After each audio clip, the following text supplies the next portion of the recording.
예민한 시기?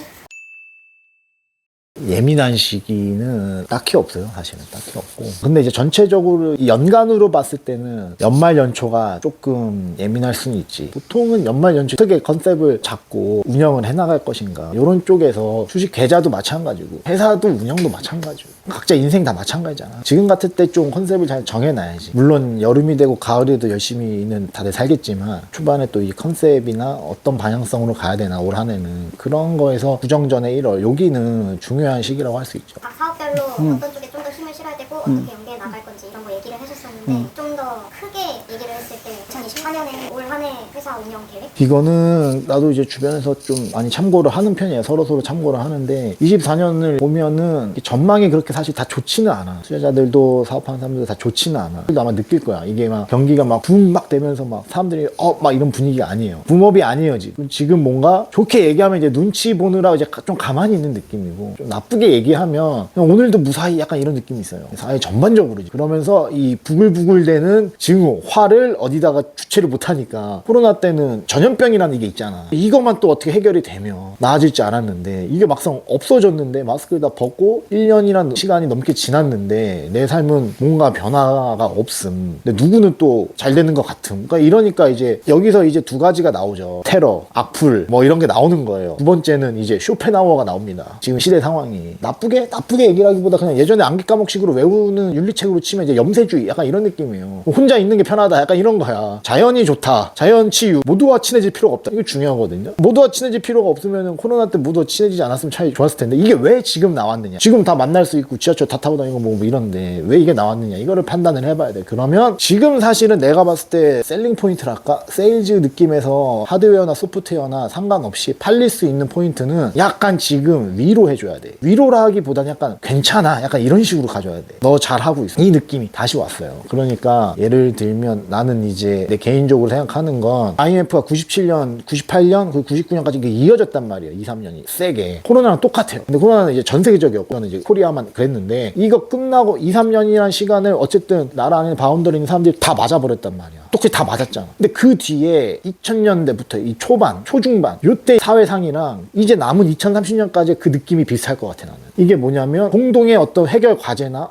이거만 진짜 극복을 하자 내지 이 역병만 없어져라 이러면 삶이 좋아질 것이다 했는데 딱 보니까 이제 아닌 거야. 그 눈에 보여 이제 아닌 게 내 기대치가 없어져. 근데 이거를 이제 내 잘못은 없었나로 가지 않고 약간 다른 쪽으로 간다면 사람들의 분노랄까 뭐랄까 이게 퍼지는 거예요. 근데 더 문제점은 뭐냐, 내가 봤을 때 우리나라는 그 시점에 외환위기 이후에 월드컵이 있었어. 월드컵이 있어서 그걸 한번 내가 봤을 때는 턴 느낌이에요. 그걸 한번 싹 털면서 이 에너지가 분출할 때 공동을 해서 찾은 거야. 그런 느낌이에요. 근데 내가 봤을 때 그거는 진짜 말이 안 되는 일이었고 사실 지금 내가 봤을 때는 그런 이벤트, 빅 이벤트가 또 하나 뭔가 사람들이 모두 좋아할 만한 그런 이벤트가 발생하지 않는 한 사회적으로 이 분위기는 지속될 가능성이 있지. 그러니까 뭔가 사회가 발전하고 막 연평균 막 7, 8%, 10%씩 이렇게 막 빵빵빵 성장을 하는 시기가 아니라는 거예요 지금은.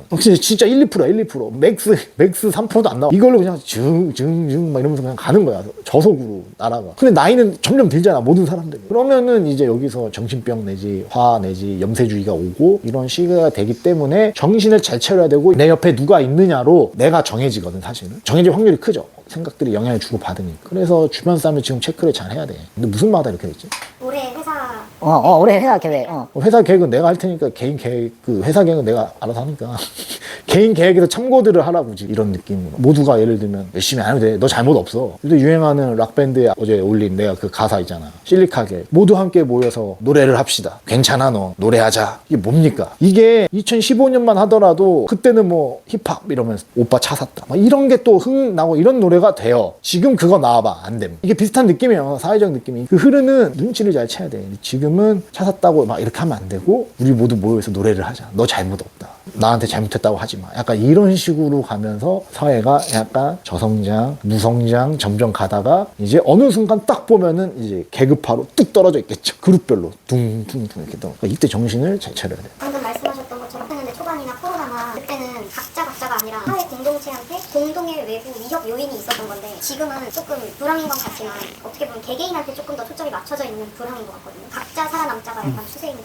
그럼 이럴 때 저희 회사 직원분들도 마찬가지고 이 안에서도 어떻게든 하루하루 더 성장하고 싶어하는 그런 사람들이 요즘 추세에 어디에 집중을 하고 그러니까 이거는 좋은 질문이고 이것도 답은 없어. 근데 나도 생각을 많이 해봤는데 이게 내 스타일이야. 내 스타일은 뭐냐면 이럴 때 괜히 빅픽처를 그리면 안 돼. 이럴 때 괜히 펜을 잡고 막 이만하게 막 설계도를 그리면 망합니다. 천재형은 해도 돼. 자기 혼자 쫙 그래서 이렇게 가겠다. 모차르트는 해도 되는데 그게 아니라고 하면은 내 생각에는 한 줄로 요약하면 하루하루 작은 성과를 누적해야 돼. 졸라 작아도 됩니다. 뭔지 몰라. 하지만 조금 신경 쓰자는 거지. 조금 신경 쓰면 좀 다르네. 이걸 만약에 다른 사람들이 느껴. 그 정도의 수준으로. 그냥 자기 혼자 노력하는 게 아니라 타겟은 너무 큰 목표는 말고 내가 약간 뭐 했을 때 기존 내 스탠다드가 여기면 살짝 넘어서 사람들이 알아봐줄 인지는 할 정도. 모든 말과 행동, 결과물, 보고서일 수도 있고 뭐 음악일 수도 있고 그러니까 쟤 오늘 좀 열심히 뛰는 것 같다. 쟤 약간 오늘 좀 몸 상태가 좋다. 이게 인지가 될 정도로 하루하루 조금씩 그거를 누적시켜 가야 돼. 이런 시기에는. 이거 뭐 훈화 말씀인데 약간 너무 괜찮아로 가면 안 되고 괜찮은데 조금 한번 열심히 하자. 진짜 이런 차원에서 말씀을 드리면 실패해서 아무것도 얻지 못하는 게 진정한 실패다. 이 생각은 좀 저도 최근에 드는 생각이에요. 최근에 진짜 쇼펜하우어가 조금 떠올랐잖아요. 그럼 뭐 마흔에 읽는 쇼펜하우어 서점에 졸라 쌓여있고 다 팔려 나가고 있어요. 그거 말고도 제가 산 책도 뭐 있냐면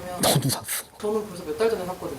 근데 왜 당신의 인생이 힘들지 않아야 된다고 생각하십니까? 그 저자 쇼펜하우어야? 네 맞아요. 쇼펜하우어. 쇼펜하우어가 그 책을 썼어요? 쇼펜하우어의 네, 그 이론을 담은 책이 철학 그게 그 사람이 기반으로 한 말이기도 하고 근데 그 사람이 어떻게 보면 아까 말씀하신 것처럼 되게 염세주의에 나쁘게 보면 비판하면 근데 그 사람이 그러면 요즘에 왜 그 사람의 이론이나 이런 것들에 공감하고 그런 사람들이 많아지는지 이유 생각해 보신 적 있어요? 만약 여기서 솜사탕처럼 조져버리면 울잖아요.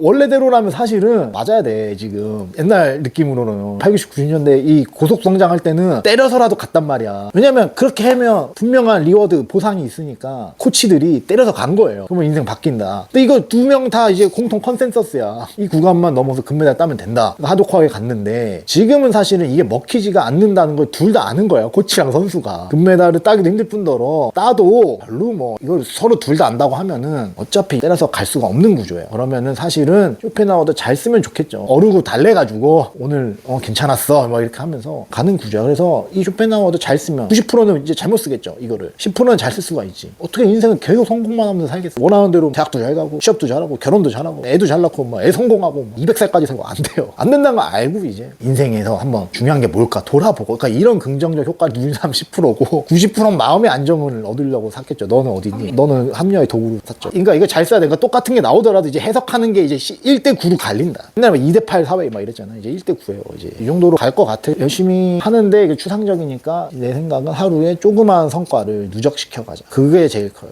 대표님께서는 어떤 조그만 성과를 누적시키고 계세요? 그러니까 오늘은 경찰서 신고했는데 이제 전화 계속 돌아가더라고. 그래서 화를 내지 않았죠. 아니 전화를 계속 돌려가지고 나중에 어딘지 모르겠더라고. 계속 몇 바퀴 돌았는데 마지막에 전화를 또 안 받아. 그래서 여기서 돌다 끝났는데 신고 체계가 되게 우리나라 뭐 내가 이런 얘기하면 정말 이제 못난 아재처럼 보이겠지만 경찰 뭐 내부 시스템이 있겠죠. 다시 이따 또 도전해보고 또 화 안 내고 도전해보고 뭐 기업 분석도 하고 글 쓸 때도 뭐 이런 표현도 있구나 뭐 하고 영상도 찍고 그래서 조금씩 누적시켜가는 거죠. 오늘 스터디 하시나요? 오늘도 스터디 기계적으로 하죠. 스터디 팀이니까 또 우리 팀원들의 서로 이제 자극받고 이분은 이런 쪽을 이렇게 보고 이렇게 생각하는구나. 서로 Q&A 하고 그러니까 그런 작업이 중요하죠. 끝.